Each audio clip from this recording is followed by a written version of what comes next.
So you want to play a hulking beast merged with an alien symbiote? Well, I think I know how to do that in Dungeons and Dragons. We can build a character that has something living inside of them, and when they let it out, they're granted incredible power. The real question is, who is going to be in control? I think that'll be one hell of a character to play with, and that's what we're here for. Welcome to D&D Builds, where we have an outlet to make all sorts of ridiculous Dungeons and Dragons builds, and hopefully stop driving the people in our lives insane with them. Today, we're going to be building Venom. And don't worry, as much as I might reference a few things from Spider-Man 3, we're not going to be building Topher Grace's version of Venom. And that's coming from somebody who actually went opening night to see Spider-Man 3 in a Spider-Man costume. We're also really going to be focusing on the Eddie Brock incarnation of Venom. We're not going to be doing the black suit Spider-Man, although I can't help but mention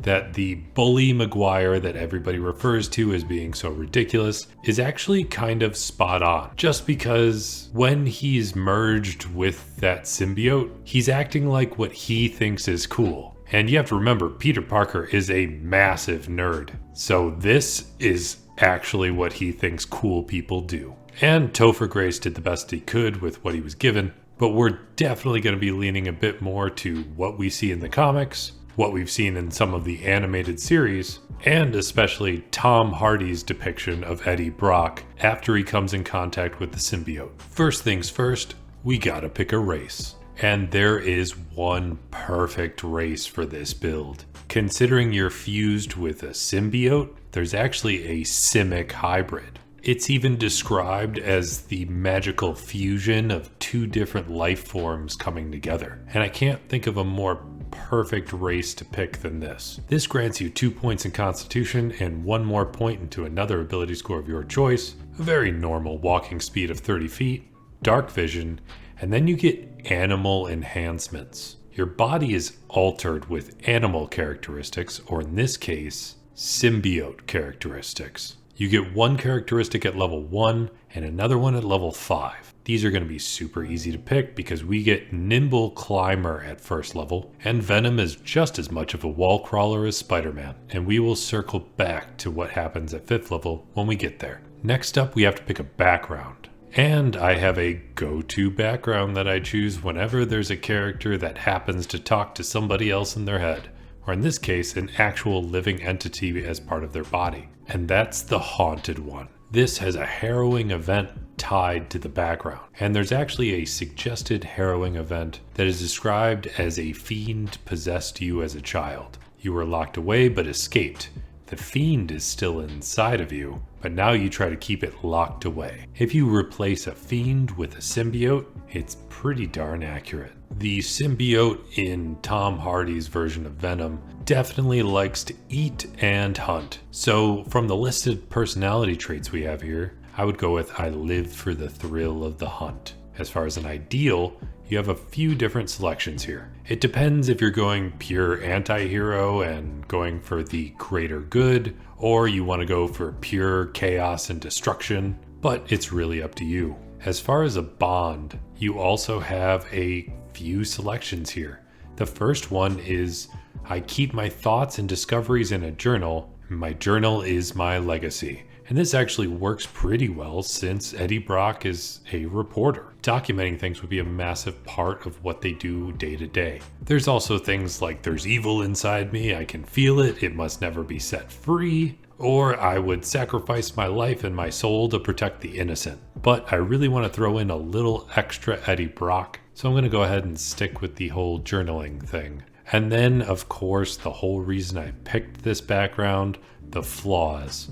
The last flaw on the list says I talk to spirits that no one else can see. When you don't have your symbiote fully enveloping your body, nobody has any idea who the hell you're talking to. So this works perfectly. You get 2 skill proficiencies. We're going to pick up investigation, so you can be more of an investigative reporter. Even though a lot of times you're kind of competing with Peter Parker on the photography front, we're just going to go with a general reporter-esque thing.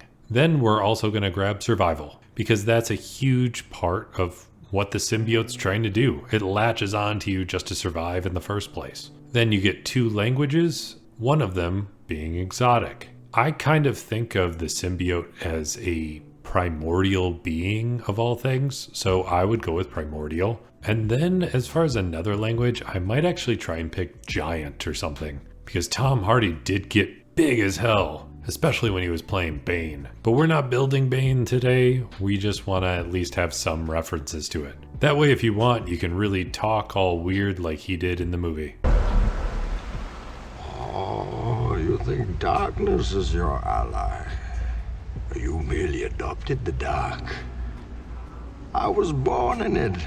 And before we pick a class, we're going to go ahead and dish out some stats. There's a very key point in these stats. And in an interview with Todd McFarlane, he went on record stating that the one thing he really hated about the Spider-Man 3 movie was that the whole point of Venom is that he's supposed to be massive. So he was beyond upset when he saw how tiny Venom was depicted. You gotta give the guy some credit. He is a hell of a force to be reckoned with in the comic book world. I mean, he created Spawn. And as one of the creators of Venom, I think his point of view should be taken into consideration here. So with that, we're really going to be loading up on strength, because you want that beefy as hell Venom. So jumping into the stats, we're going to max out our strength at 15 and then get another +1 from our Simic hybrid. He is fairly dexterous, but he is not as dexterous as Spider-Man. So with that in mind, we're just going to be able to round this out a little bit with 13 points into dexterity. Then Constitution, we're going to bump to 14,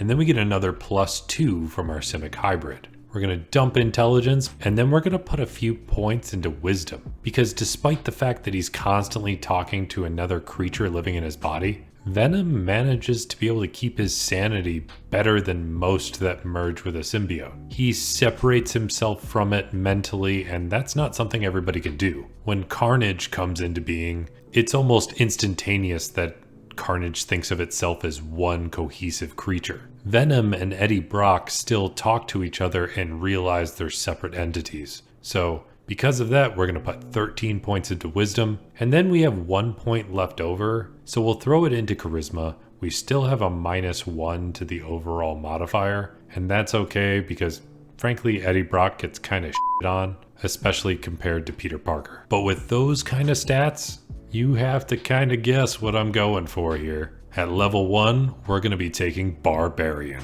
We need something that doesn't rely on armor or any sort of suit other than the existing symbiote in your body. And Barbarians get unarmored defense. Not to mention, they can kind of lose control with their rage. And that's like letting Venom take over completely. So at level 1, you get the most health out of any class in D&D with a awesome D12. You get saving throws in strength and constitution, and you get 2 skills. We're going to take athletics and intimidation because that seems the most fitting to Venom. We're not really going to worry about any equipment because you really rely on your own body for pretty much everything. So we'll jump right into some of the features you get for being a barbarian. You get one of the most important parts of being a barb, rage. When you activate your rage, you get advantage on strength checks and strength saving throws. When you make a melee weapon attack using strength, you gain bonus to the damage.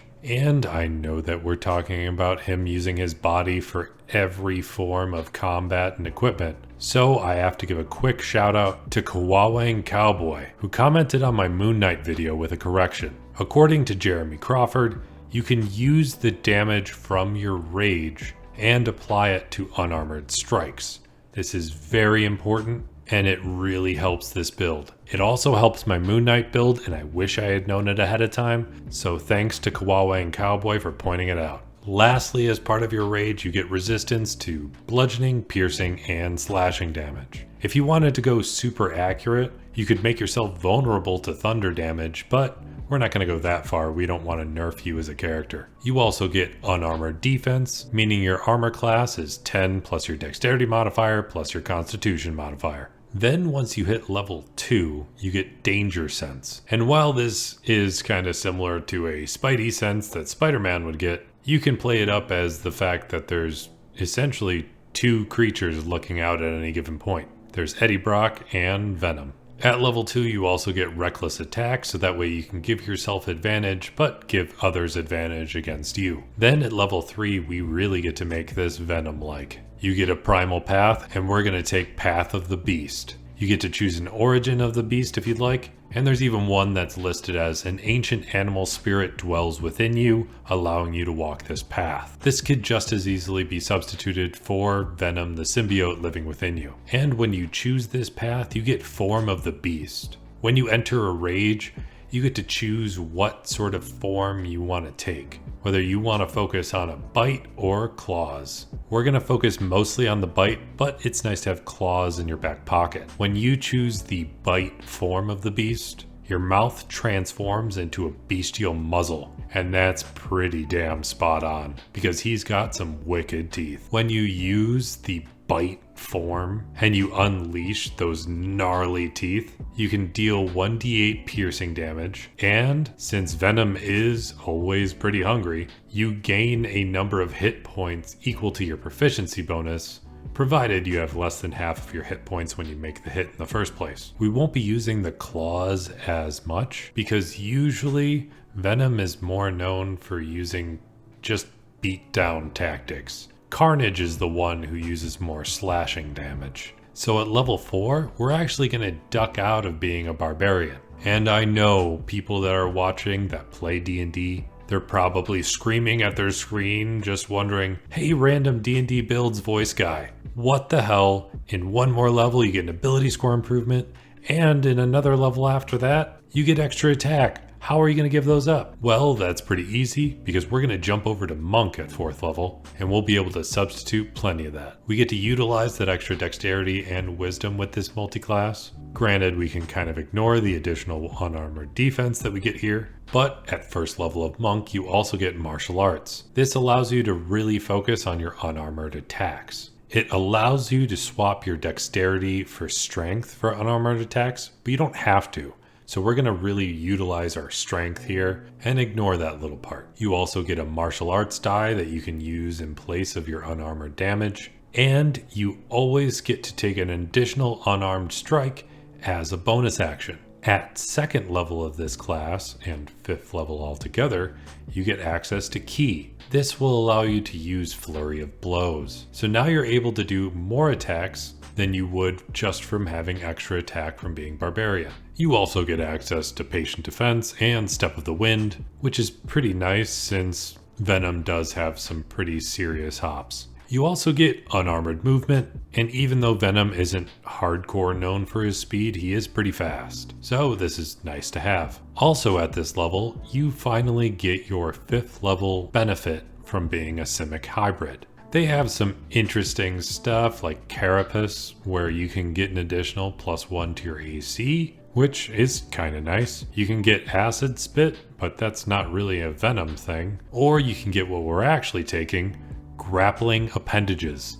You have 2 special appendages growing alongside of your arms. And this is great because this is like other parts of the symbiote reaching out from you. You get to choose whether they're claws or tentacles or whatever you want them to be. As an action, you can use one of these appendages to grapple a creature. Each one is also a natural weapon, which you can use to make an unarmed strike. If you hit, they do 1d6 plus your strength modifier. And this is kind of nice because it's actually more damage than you can do with your martial arts die, at least at this level. And immediately after hitting, you can try to grapple the target as a bonus action, all of which just feels so Venom-like. Jumping back over to our monk stuff, at 3rd level, you get a monk tradition. So we're going to pick something that really allows us to utilize the full abilities of being Venom. We're going to grab Astral Self, and not because the astral is kind of like cosmic and outer space like or anything like that, since the symbiote is from outer space.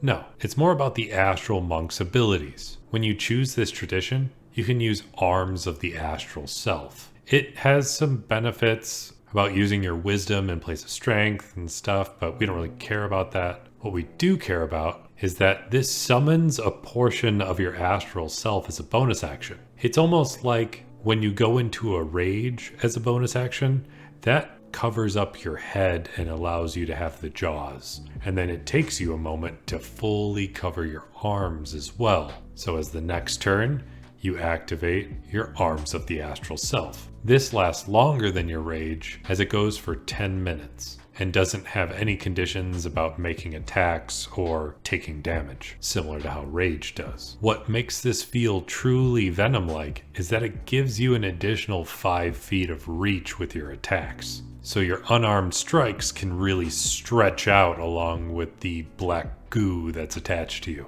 Another key point, and not that kind of key point, but more like this kind of key point, is that when you attack with the astral arms, they can do force damage, and almost nothing is resistant to force damage. Then at 4th level, we finally get an ability score improvement, and we're going to put it into strength, because we're still using strength for pretty much all of our damage, and we want to make Todd McFarlane happy. You also get slow fall at 4th level, and that's just nice to have because you're going to be doing lots of climbing on buildings, and if you get knocked down, that would really suck. Then at 5th level, your martial arts die is upgraded to 1d6, so now you don't have to depend on your Simic hybrid arms. You get extra attack, which is super crucial to any martial class. Also at 5th level, you get Stunning Strike. This is the bane of every DM's existence, but it's also really cool to have because it's almost like you're tying somebody up with your black goo or really just locking them down overall, giving you some serious advantages on the battlefield. At 6th level of Monk,